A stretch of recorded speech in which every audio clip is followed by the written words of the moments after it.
আজকে তোমাদের সাথে শেয়ার করব ক্রিমি হোয়াইট আলুর দমের রেসিপি।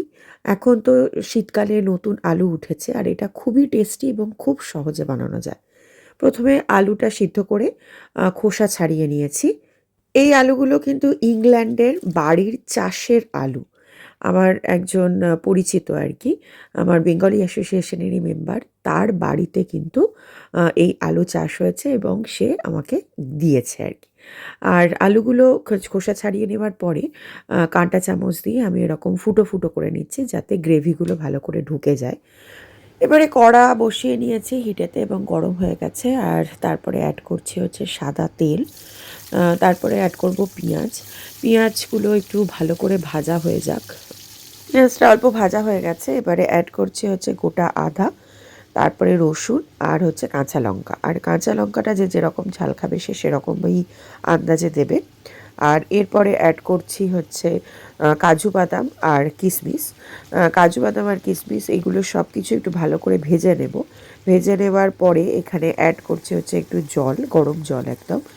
জলটা অ্যাড করার কারণে এগুলো একটু সিদ্ধ হয়ে যাবে। সিদ্ধ হয়ে গেছে, এবারে এটাকে ঠান্ডা করতে দেব। আর ঠান্ডা করার পরে এটাকে ভালো করে মিক্সিতে পেস্ট করে নেব। এবারে সিদ্ধ করে রাখা আলুটা ভালো করে আর কি তেলেতে ভেজে নেব। আলু ভাজা হয়ে গেছে, এবার ওই তেলেতেই আমি ওই যেটা পেস্ট বানিয়েছি সেইটা অ্যাড করে দেবো এবং এটাকে অ্যাড করে দেওয়ার পরে একটু ভালো করে কষিয়ে নেব। আর কষিয়ে নেবার পরে অ্যাড করছি হচ্ছে টক দই।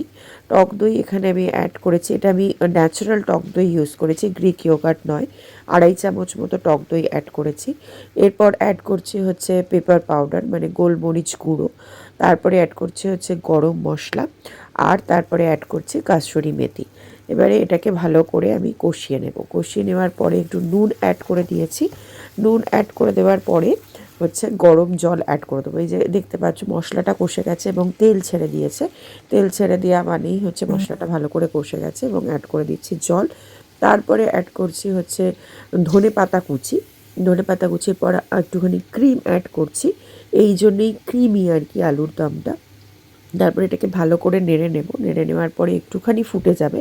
ফুটে যাওয়ার পরে আমি অ্যাড করে দেবো ভেজে রাখা আলুগুলো। এই যে ভেজে রাখা আলু অ্যাড করে দিয়েছি। এবারে মশলাটা যাতে ঢোকে সেই জন্য এটাকে আমি কুক হতে দেব এই 5-7 মিনিট। তার কারণ আলুটা যেহেতু সিদ্ধই আছে, আর আলু যে সিদ্ধ করতে হবে এমনটা নয়, জাস্ট মশলাগুলো যাতে আলুর ভেতরে ঢোকে সেটাই দেখতে হবে।